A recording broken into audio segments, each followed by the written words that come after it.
Welcome back to Fairy Tale Anime Review, episode number 48.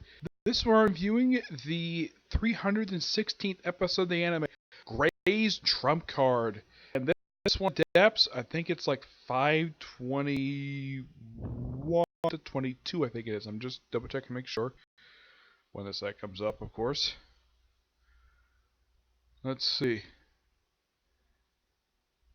Let's see here. Yep, 521, 522. There's several different things on this episode. One thing, Lucy and Natsu, well, of course, because everyone's from the affix of, well, Universe 1's reversal thanks to Irene's death. Also, Urza's no one seen this episode. I think she's seen in the previously on, but she's nowhere in the episode. We see Natsu and Lucy, and of course, Lucy's apartment, and they're basically dressed where they were, and it's like, let's go down the street, walk down straight to Fairy Tale. And apparently, off screen, they apparently took time to put their clothes back on. Walk back outside, run to Brandyish, and she's got Demora, the woman who basically controls time, and she's afraid of Natsu. And Natsu basically tries to apologize to her. She's just still too scared of him. And of course, Brandyish basically decides not to return to fighting, but doesn't want to basically join Fairy Tale. But she's basically just be neutral. And of course, Lucy says, "Hope we see each other again." They do in the current manga, in the Century Quest. Yep, and then, well, they run into Evergreen, Juvia, Kana, and Grandina. Yep. Of course, Evergreen is carrying Juvia. And we also get a chance to see a couple conclusion battles really quickly. We see Jacob versus Mira Jade, where, well, he's basically with his eyes closed while trying to beat her up. And then she goes to Satan's soul, punches him once while he's invisible, and that's it for him. He's done. Desert King, basically, well, he's taken out by Elfman and Lasana pretty easily. And, well, even though that since he's not finished yet, his grandfather steps in and is like, "Please don't kill him." It's like these two are really, he's like, "Yeah, he looks like me when he's younger." And of course, well, Elfman points out, though, Fairy Tail doesn't kill people, which is actually kind of true, because Fairy Tail has never killed any of their characters, the whole series. And of course, points out that this my main little sister, Lasana, despite the fact he's putting his hand over her breast. Yeah, I'm sure Sabat basically is probably feeling uncomfortable seeing this big hulking guy, which he's voiced for a long time, putting his hand around her, like kind of like almost covering up, basically almost touching her breast. Yeah, I have no idea why the thing was shot this way, but that's the way it was. And with everything returning normal, August decided to go nuts and tries to crush everything. And then basically, there's a light in the sky, and the light hits him. What's the light? Guildheart! Yep, he shows up, gets into a very good fight with them. Heck, even August is impressed with his abilities, though he's basically not a fan of his bloated ego that he has. And at one point, well, before it looked like he was about to be killed by August, and all of a sudden, Kana shows up and saves his rear end. Yep. And she says, "Yeah, Kana." He's like, "Kana, what are you doing here?" And Kana's like, "You should say thank you, Kana, thank you for saving me, Kana." She calls him a deadbeat because, well, it's kind of true because he left her mother when she was a little girl. Yep. And then we see apparently Gray has apparently wandered off, and where he's wandered to? The Fairy Tale Guild, and Zeref is still there. And Zeref explains how he knows everybody, basically explaining about Gray's little backstory, not getting into what happened between his Master before he joined Fairy Tale. That's explored in Ice Tale. It's a very good miniseries. I'm surprised this one's never been adapted. I mean, if you think of all the spin-offs Fairy Tale has had, only one has ever been adapted. That's Fairy Tale Zero. Yeah, and that was adapted for a 10-episode miniseries.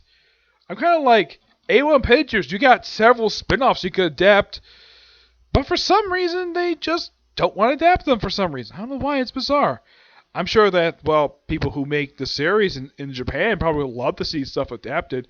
Heck, I've heard recently that Heppercorn really wants the adaptation of fairy tales. Yes, Todd Hepburn, the guy who voices Natsu, the main character, voices the main character of the series, well, main male character, and he wants the adaptation of a manga.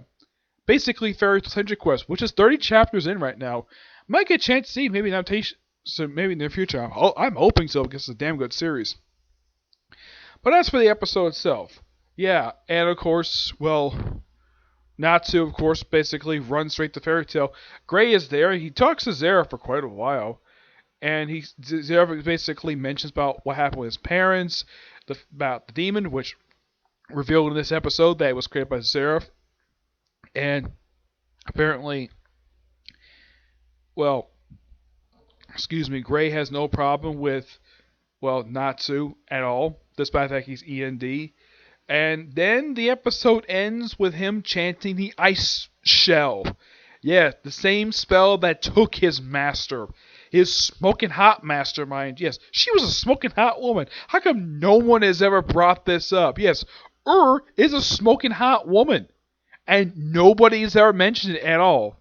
Heck, Urza, her mother is smoking hot too, and that's somebody nobody ever brings up. I mean, people talk about how beautiful Urza is. People don't really talk about how smoking hot her mom is. Yep. And of course, Zera reveals the ice shell spell is a lost spell.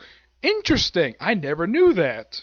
Despite I think I've read the manga. It's been a long time since I've read this particular, because I kind of rushed the manga, but I jumped onto the series. I think it was just a couple years ago. Yeah, when I jumped into the manga was just about over. Yeah, it had just ended by the time I got into the anime. Yep. And what else? Let's see. Yeah, that's basically it. Next week's episode, yeah, we're going to see a rematch between Zeref and his brother, Natsu. I'm looking forward to it. This overall was a really damn good episode. A very good progression of the series. And if you're wondering how many episodes are left, it has been confirmed that this season is going to end at episode 328. So we have roughly 12 episodes left. Interesting. So basically the series is going to end in about just a few months. Okay, basically like 4 months. Yep, 4 months the series is going to end. I kind of predicted, but looking at the calendar, it might end in October. It might probably end in late October, maybe early November. That's when the thing will probably end. I mean, look at Super. Super's got 10 episodes left.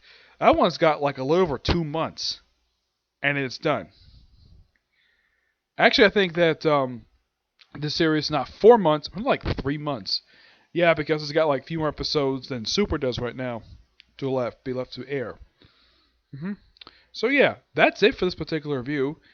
I have roughly 1 hour video coming today. Hopefully I get a chance to watch it. And that'll be a review of the 9th Case Closed film. Yeah, I'm hoping to get time for that. And maybe also get a chance to review the second to last arc in the manga, which I'm getting really close to wrapping up. I got like less than 10 chapters left. I'm hoping to finish up really soon, okay? But see you next review. Bye.